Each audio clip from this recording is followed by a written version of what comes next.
Vice ganda biglang bumisita sa bahay ni Kuya. Housemates shock na shock sa sorpresa.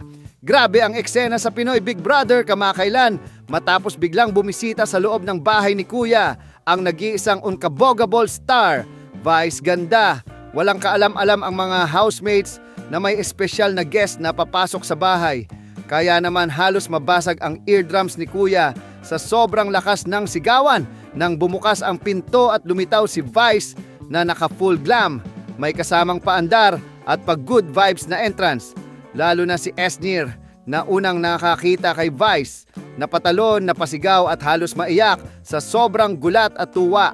Sumunod agad ang iba pang housemates na hindi na rin napigilang mag-react.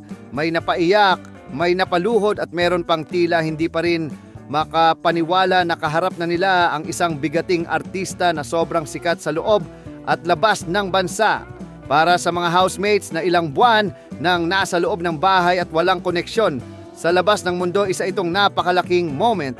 Ayon kay Vice, layunin ng kanyang pagbisita na personal na i-congratulate ang mga nakapasok sa Big Four at syempre, pasayahin sila bago ang nalalapit na Grand Finals.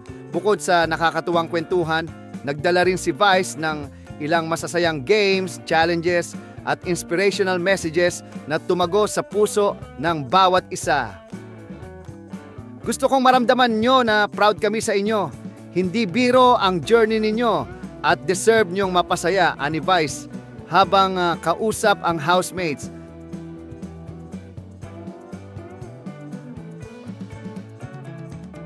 Ang episode na ito ay agad na nag-trending sa social media